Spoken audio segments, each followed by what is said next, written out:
Good morning everyone, আমি প্রিয়াঙ্কা আর আমার channel Priyanka বণিক ব্লগের আরও একটি নতুন ভিডিওতে আপনাদের সকলকে জানাই স্বাগত। আশা করি আপনারা সকলেই ভালো আছেন এবং সুস্থ আছেন। আমরাও ভালোই আছি আপনাদের আশীর্বাদে। আজ মানে এটা কালকের ব্লগ, বুধবারের ব্লগ। আমি গতকাল কোনো ব্লগ শেয়ার করতে পারিনি, ভিডিওটা শ্যুট করেই রেখেছিলাম। ভিডিওটা যখন এডিট করতে বসলাম তখন ফোনে নোটিফিকেশান চলে আসলো আমার রিচার্জটা ফুরিয়ে গেছে। তো সেই কারণে ফোনের রিচার্জ ফুরিয়ে গেলে পরে আর কিভাবে বলুন আপনাদের সঙ্গে ভিডিও শেয়ার করব। তাই গতকাল আমি কোনো ভিডিওই শেয়ার করতে পারিনি। তো চলুন, আজকে ঘুম থেকে উঠেই দেখি ছাদে গেছিলাম। প্রথমে ছাদে গিয়ে মনটা একেবারে ভালো হয়ে গেছে। আর মনটা ভালো হওয়ার কারণ আপনাদেরকে বলে দিতে হবে না, যদিও তাও একটু বলে দিলাম। দুটো এত সুন্দর জবা ফুল ফুটেছে যে বলার কথা নয়, সেটা তো আপনারা দেখতেই পেলেন। আর পলাশ ফুলের আগমনী বার্তায় যেমন প্রকৃতি জানান দেয় যে বসন্ত এসে গেছে, সেরকমই আমার মনে হয় নানান রকমের বা কালারের জবা ফুল ফোটায় প্রকৃতি আভাস দেয় গরম এসে পড়ছে। কেননা গরমকালে কিন্তু জবা ফুল ভীষণ ফোটে। আর এদিকে বেলজুঁই ফুলের গাছটা দেখলেন অনেক নতুন নতুন শাখা প্রশাখা বার করে ফেলেছে। আর নাকচাপা ফুল গাছটাও কিন্তু বেশ বড় হয়ে গেছে, গাছের আগায় ছোট ছোট ফুলের কড়িও এসছে। আর ওদিকে হিমসাগর গাছে নতুন পাতায় ভরে গেছে, তার ফাঁকে কয়েকটা ডালে মুকুল ধরেছে। আর আমাদের বড় আম গাছটায় কিন্তু মুকুল হয়নি। তো আমি স্নান সেরে গিয়ে আবার ফুল দুটোকে তুলে নিলাম। আপনারা তো প্রথমেই দেখে নিলেন এক বালতি জামা কাপড় কেচে নিয়ে চলে এসেছি।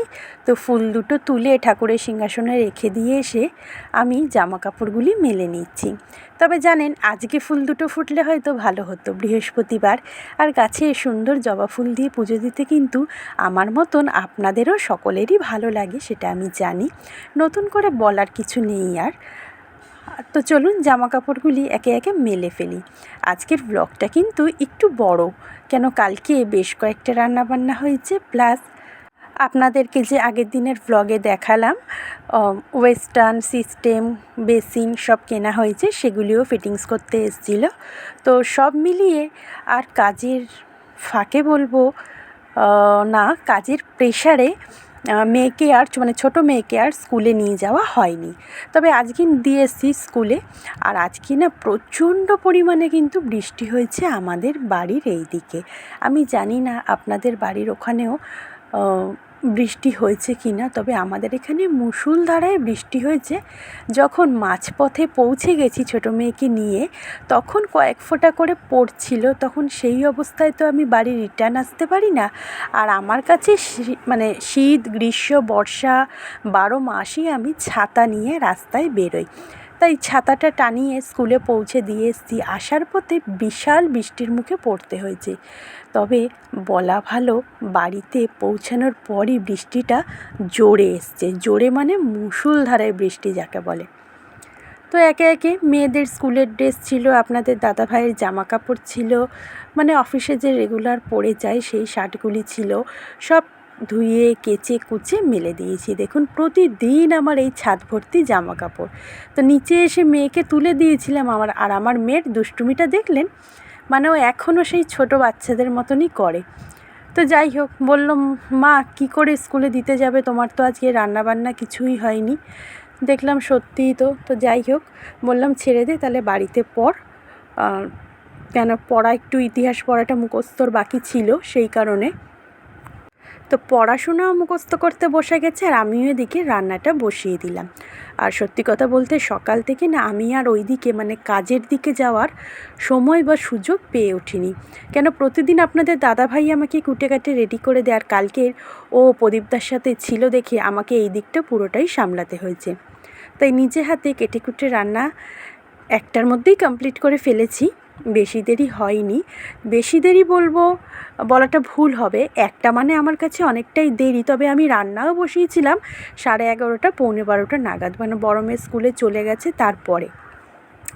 তো এখানে এখন আমি বসিয়ে দিয়েছি ফুলকপি, আলু আর বিনস ভাজা, তার মধ্যে দুটো মটরশুঁটিও দিয়েছি কিন্তু। আর এই যে দেখুন, সামান্য একটু এসেছিলাম, দেখলাম ওয়েস্টার্নটা ফিটিংস হয়ে গেছে, সিস্টেমটাও ফিটিংস করছিল তখন।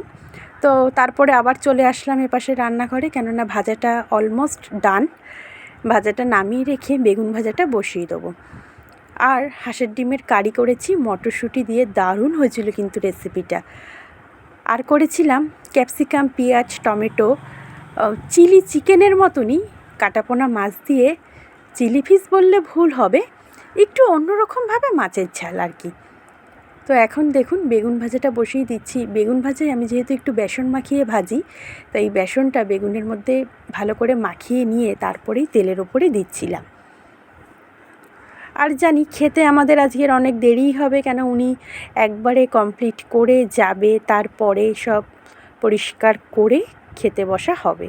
তো সেই কারণে রান্নাটা কালকের একটু আমি ইচ্ছে করেই দেরিতে করেছি, যাতে খাবারটা একটু গরম থাকে। এই যা, যদিও গরমকাল পড়ে যাচ্ছে, এখন আর সেই গরম খাবারের জন্য হাপিত্তেশ করে বসে থাকতে হবে না, বরঞ্চ এখন গরম খাবার দেখলেই শরীরে গরম বেড়ে যাবে বেশি। তো বেগুন ভাজা হয়ে গেল, ফুলকপি, আলু, বিনস, মটরশুঁটি ভাজা হয়ে গেল। এখন আমি বসিয়ে দেবো ডিমের কারিটা। ডিমের কারিটা অবশ্য আমরা দুপুরে কেউ খাইনি, দুপুরে মাছ দিয়েই খাওয়া হয়ে গেছিলো। ডিমের কারিটা আমি তো যদিও করেছিলাম রাতের জন্যই, ভেবেছিলাম আপনাদের দাদাভাই দেখেছে মানে হয়তো বলবে আমাকে একটা ডিম দাও, কিন্তু দেখলাম মাছটা দিয়েই খেয়ে নিয়েছে, আমার থেকে আর চাইনি। তাই ডিমটা সোজা আমি ফ্রিজেই তুলে রেখেছিলাম, একেবারে রাতেই বার করেছি। তো প্রথমে ডিমটা সেদ্ধ বসিয়ে দিয়েছিলাম ইন্ডাকশানে। ডিমটা সেদ্ধ করে ডিমটাকে খোসা ছাড়িয়ে নিয়ে তারপরে হলুদ দিয়ে ভাজা করে নিয়েছি। এখন একটু তেল লাগবে, আর একটু তেল দিয়ে দিলাম কড়াইতে, কেন অল্প একটু তেল ছিল সেই কারণে। আর ওদিকে মিক্সির মধ্যে দুখানা টমেটো, একটা মিডিয়াম সাইজের পেঁয়াজ, 7-8 কোয়া রসুন আর একটুখানি আদাটা না আমি বেশি দিই না, পেঁয়াজ রসুনের তরকারিতে আদাটা একটু কমই দিই। তো সবকটা পেস্ট করে নিয়ে আর 4টে কাঁচা লঙ্কা দিয়েছিলাম। ভালো করে তেলের ওপরে জিরে ফোড়ন দিয়ে মশলাটাকে এখন ভাজা ভাজা করব।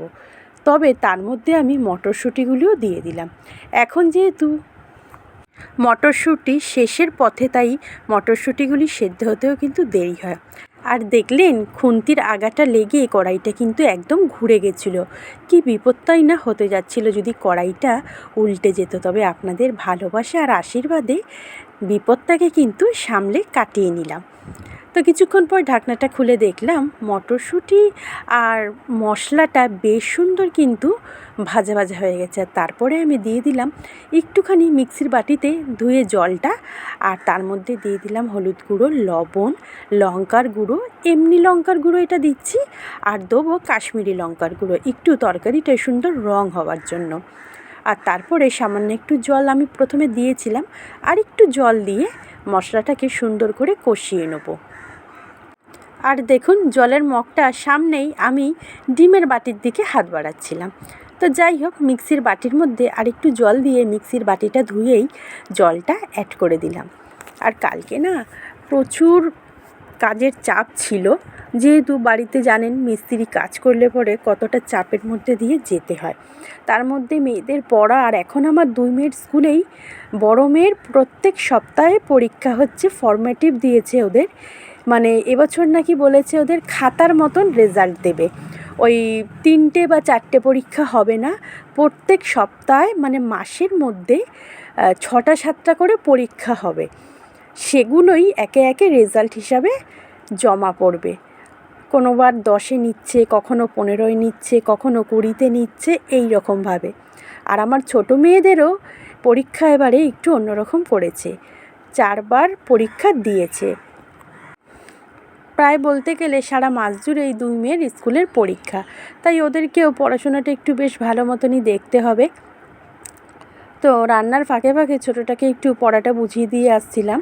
আর তারপরে ডিমটা দেখলাম প্রায় আমার ডিমের তরকারিটা হয়ে গেছে, গরম মশলা দিয়ে এবার নামিয়ে ফেলবো। কেমন হয়েছে জানাবেন কিন্তু, খেতে কিন্তু দারুণ হয়েছিল।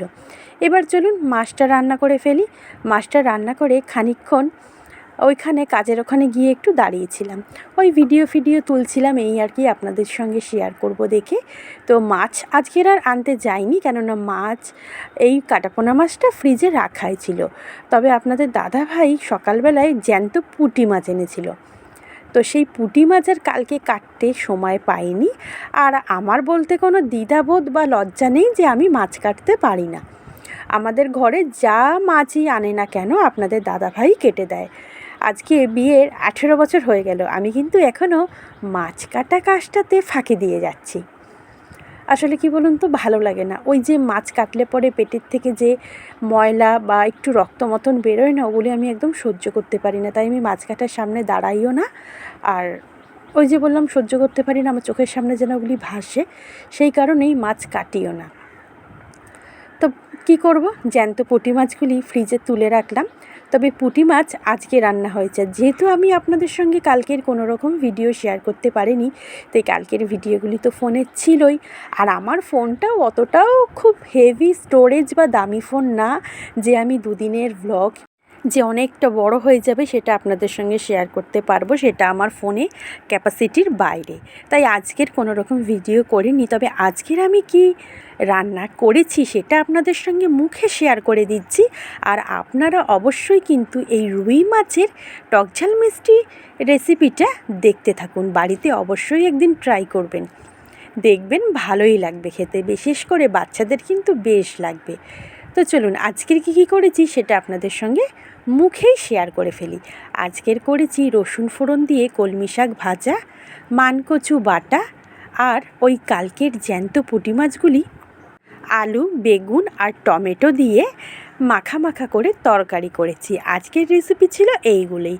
তবে চিন্তার কারণ নেই, আপনাদের সঙ্গে অন্য একদিন ঠিকই পুঁটি মাছের রেসিপি শেয়ার করব। তো দেখতেই পেলেন আজকের আমি মাছটা কিভাবে রান্না করলাম।